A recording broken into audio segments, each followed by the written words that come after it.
Om Swastiastu. Perkenalkan, kami dari kelompok 7 yang beranggotakan Ana Agung Sri Cahadewi, Nikadek Sri Diantini, dan Ninyoman Triuli Artini dari kelas 3A Akuntansi Sore. Pada kesempatan kali ini, kami akan membahas mengenai akuntansi biaya overhead pabrik yang memiliki 7 pokok bahasan. Yang pertama, itu adalah mengenai langkah-langkah penentuan tarif BOP per departemen.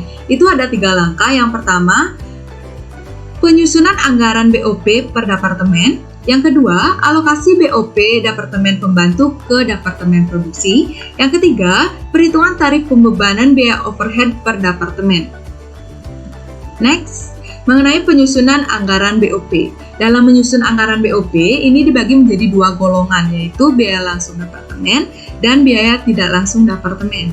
Biaya tidak langsung departemen ini akan ditaksirkan dan didistribusikan kepada departemen yang menikmati jasanya dan akan mendapatkan anggaran BOP per departemen.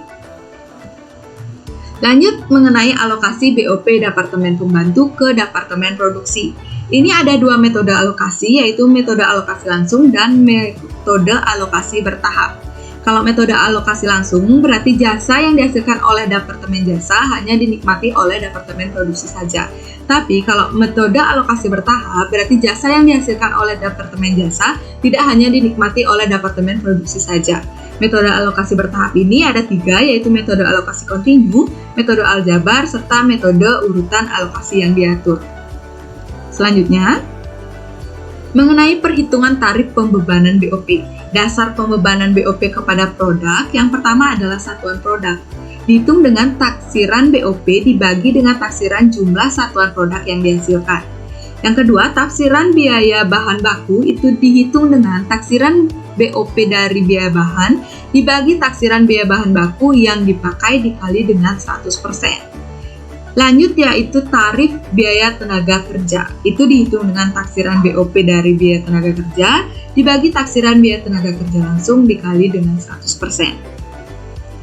Selanjutnya, tarif jam tenaga kerja langsung itu dihitung dengan taksiran BOP setahun dibagi dengan taksiran jam tenaga kerja langsung. Yang terakhir itu adalah perhitungan tarif jam mesin, itu dihitung dengan taksiran BOP setahun dibagi dengan taksiran jam mesin. Baik, sekian yang dapat saya sampaikan. Untuk materi selanjutnya akan dibawakan oleh rekan saya. Di sini saya akan melanjutkan pemaparan materi pembebanan BOP produk. Dengan menggunakan metode full costing, produk akan dibebani biaya overhead pabrik dengan menggunakan tarif biaya overhead pabrik variabel dan tarif BOP tetap. Dan ketika menggunakan metode variable costing, produk akan dibebani biaya overhead pabrik dengan menggunakan tarif biaya overhead pabrik variabel. Biaya overhead sesungguhnya adalah biaya overhead yang benar-benar digunakan dalam proses produksi dan ditampung dalam akun buku besar overhead sesungguhnya. Pengumpulan BOP sesungguhnya menggunakan 2 metode, yaitu metode full costing dan metode variable costing. Om Swastiastu. Baik, di sini saya akan membawakan materi mengenai analisis selisih BOP. Nah, tujuan dari analisis selisih BOP yaitu untuk mencari penyebab terjadinya selisih antara biaya standar dengan biaya produksi yang sesungguhnya.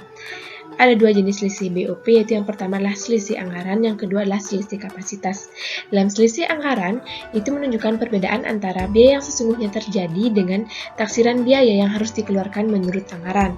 Sementara selisih kapasitas itu disebabkan karena tidak terjadinya kapasitas yang dianggarkan. Nah, selanjutnya itu ada 2 metode nih yang dapat dipakai perusahaan dalam analisis selisih BOP. Yang pertama itu adalah metode full costing dan yang kedua adalah metode variable costing.